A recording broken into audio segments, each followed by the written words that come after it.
नमस्कार दोस्तों, ये video editorial compilation for mains का पार्ट है। आप प्लेलिस्ट में जाके एडिटोरियल की वीडियोस पेपर वाइज और टॉपिक वाइज देख सकते हो। और अगर आप दिसंबर 2019 के बाद की वीडियोस को देखना चाहते हो तो वीडियो के नीचे मौजूद ज्वाइन बटन की सहायता से आप मेंबरशिप को ज्वाइन कर सकते हो। चलिए डिस्कशन स्टार्ट करते हैं। बिल्कुल बेसिक्स से हम ये इशू डिस्कस करते हैं। सबसे पहला क्वेश्चन ये आता है, वुमेन ऑफिसर्स को इंडियन आर्मी में कब इंडक्ट करना स्टार्ट किया गया? देखो, वुमेन ऑफिसर्स का इंडियन आर्मी में इंडक्शन स्टार्ट होता है 1992 में। शुरुआत में वुमेन ऑफिसर्स को कमीशन किया जाता था सिर्फ 5 सालों के लिए, और वो भी कुछ चूजन स्ट्रीम्स में।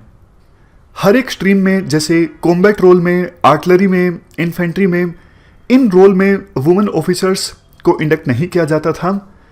कुछ स्ट्रीम्स जैसे army education corpse, corpse of signals, intelligence corpse and corpse of engineers, in corpse में वुमेन ऑफिसर्स को इंडक्ट किया जाता था 5 साल के लिए। इसी वजह से वुमेन स्पेशल एंट्री स्कीम के अंतर्गत जिन वुमेन ऑफिसर्स को रिक्रूट किया जाता था, उनको देखो कमीशन करने से पहले ट्रेनिंग पीरियड छोटी दी जाती थी एज कंपेरिजन टू वो मेल ऑफिसर्स जिनको कमीशन किया गया है शॉर्ट सर्विस कमीशन स्कीम के अंतर्गत। देखो, शॉर्ट सर्विस कमीशन और परमानेंट कमीशन दोनों के बीच में आप डिफरेंस जान लीजिए। शॉर्ट सर्विस कमीशन में क्या होता है, ऑफिसर्स को कम से कम 10 साल की सर्विस तो पूरी करनी ही पड़ती है। 4 साल तक ऑफिसर की सर्विस को एक्सटेंड किया जा सकता है, जबकि परमानेंट कमीशन में ऑफिसर को कम से कम 20 साल की सर्विस पूरी करनी पड़ती है, जिसे एक्सटेंड किया जा सकता है रिटायरमेंट तक। तो देखो, 1992 में जब वुमेन ऑफिसर्स का इंडक्शन स्टार्ट हुआ था, उनको ना तो शॉर्ट सर्विस कमीशन दिया जाता था, ना ही परमानेंट कमीशन दिया जाता था। उनको सिर्फ 5 साल का कमीशन दिया जाता था, और वो भी कुछ चूजन स्ट्रीम्स में जो हमने डिस्कस किए।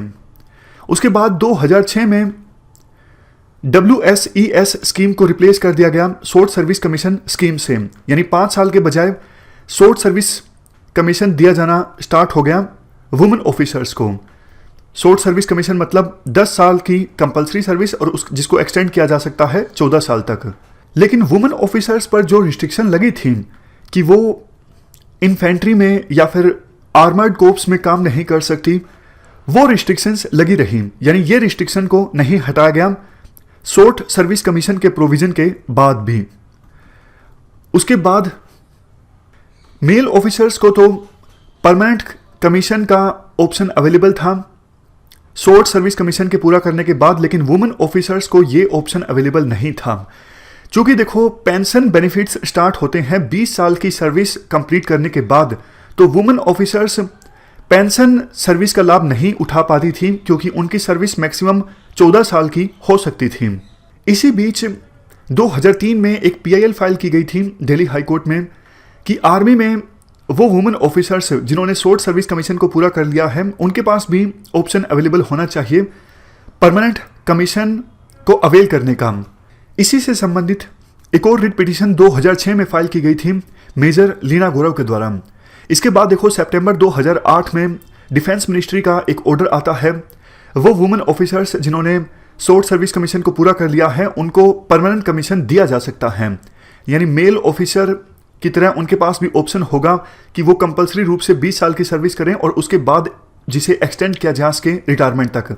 लेकिन वुमेन ऑफिसर्स को परमानेंट कमीशन मिल सकेगा सिर्फ चूजन फील्ड्स में, सभी फील्ड्स में नहीं, जैसे जज एडवोकेट जनरल डिपार्टमेंट और उसके बाद आर्मी एजुकेशन कोर्प्स, सिर्फ इन्हीं फील्ड्स में।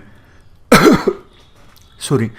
तो डिफेंस मिनिस्ट्री के इस सर्कुलर को चैलेंज किया गया था दिल्ली हाईकोर्ट में मेजर संध्या यादव के द्वारा और दूसरों के द्वारा। उन्होंने कहा, देखो, सिर्फ कुछ ही स्पेसिफाइड स्ट्रीम्स में वुमेन ऑफिसर्स को परमानेंट कमीशन देने का ऑप्शन दिया जा रहा है, सभी फील्ड्स में नहीं दिया जा रहा है। तो दिल्ली हाईकोर्ट ने इन सभी पिटीशंस को क्लब कर दिया, 2003 के पिटीशन को, 2006 के पिटीशन को और 2008 के पिटीशन को। इनको क्लब करके अपना जजमेंट दिया 2010 में। दिल्ली हाईकोर्ट ने अपनी जजमेंट में कहा, एयरफोर्स आर्मी की जो वुमेन ऑफिसर्स हैं जिन्होंने शॉर्ट सर्विस कमीशन को पूरा किया है और परमानेंट कमीशन के लिए वो ऑप्ट करना चाहती हैं, नहीं दिया गया है, ये गलत है। जो मेल SSC ऑफिसर्स हैं उन्हीं की तरह वुमेन ऑफिसर्स को भी परमानेंट कमीशन दिया जाए, ये आदेश दिया गया था दिल्ली हाईकोर्ट के द्वारा। लेकिन ये बेनिफिट अवेलेबल होगा सिर्फ उन्हीं वुमेन ऑफिसर्स के लिए जो अभी सर्विस में हैं, जिन्होंने प्रोसीडिंग स्टार्ट करवाई थी हाईकोर्ट के सामने, और जो रिटायर हो गई हैं रिट पिटिशंस चलने के दौरान उनको फिर से रीइंस्टेट किया जाएगा अगर उनकी एज बाकी है, और सारे बेनिफिट्स उनको प्रोवाइड किए जाएंगे। गवर्नमेंट ने दिल्ली हाईकोर्ट के इस ऑर्डर को चैलेंज किया था सुप्रीम कोर्ट के सामने, और इसी बीच दिल्ली हाईकोर्ट ने जो भी आदेश दिया था उसको इंप्लीमेंट नहीं किया गया डिफेंस मिनिस्ट्री के द्वारा। तो ये सब प्रोसीडिंग्स जब चल रही थी तो 2019 फरवरी में गवर्नमेंट ने एक ऑर्डर पास किया कि एसएससी वुमेन ऑफिसर्स को परमानेंट कमीशन दिया जाएगा। एसएससी का मतलब अभी तक आप समझ ही गए होंगे, शॉर्ट सर्विस कमीशन। तो एसएससी वुमेन ऑफिसर्स को परमानेंट कमीशन दिया जाएगा आर्मी की और अधिक 8 स्ट्रीम्स में। पहले सिर्फ 2 स्ट्रीम में परमानेंट कमीशन का ऑप्शन दिया गया था 2008 में सरकार के द्वारा, और लेकिन फरवरी 2019 के आदेश में सरकार ने कहा 2 के बजाय 10 स्ट्रीम्स में ऑप्शन होगा एसएससी वुमेन ऑफिसर्स के पास परमानेंट कमीशन को ऑप्ट करने का। लेकिन कमांड अपॉइंटमेंट्स, जो फील्ड के अपॉइंटमेंट्स होती हैं जिसमें डायरेक्ट मिलिट्री ऑपरेशंस होते हैं, उनसे वुमेन ऑफिसर्स को दूर रखा जाएगा। उनको काम करने दिया जाएगा सिर्फ स्टाफ पोस्ट में, जैसे एडमिनिस्ट्रेशन संबंधित जो पोस्ट होती हैं। ऐसा कहा गया था सरकार के द्वारा फरवरी 2019 में। सीधे लफ्जों में बात करें तो कॉम्बैट रोल नहीं दिया गया था वुमेन ऑफिसर्स को फरवरी 2019 के आदेश में। सरकार ने देखो काफ़ी सारे आर्गुमेंट्स भी दिए सुप्रीम कोर्ट में कि क्यों वुमेन ऑफिसर्स को कमांड अपॉइंटमेंट्स नहीं दी जा सकती। सरकार ने फिजियोलॉजिकल फीचर्स का हवाला दिया।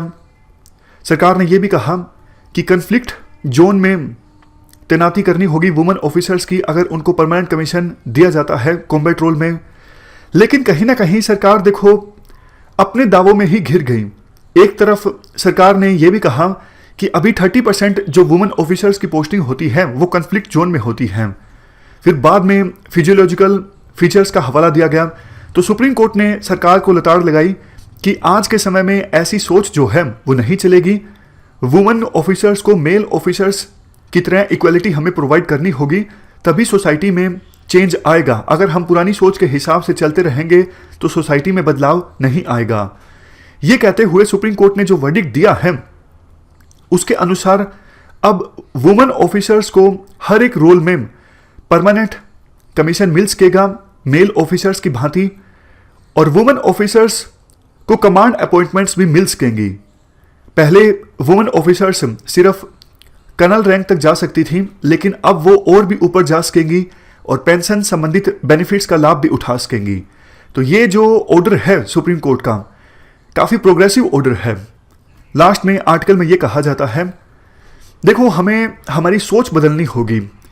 सुप्रीम कोर्ट सिर्फ एक डायरेक्शन दे सकती है सोसाइटी को, बट ग्राउंड लेवल पे जब तक कल्चर चेंज नहीं होगा, नॉर्म्स चेंज नहीं होंगे, वैल्यूज चेंज नहीं होगी, तब भी ये जो सोच है कि वुमेन ये नहीं कर सकती, वो नहीं कर सकती, ये सोच समाज में इंट्रेंस्ड रहेंगी। तो ये पूरा आर्टिकल हमने डिस्कस किया इंडियन आर्मी में वुमेन ऑफिसर्स के लिए परमानेंट कमीशन से संबंधित।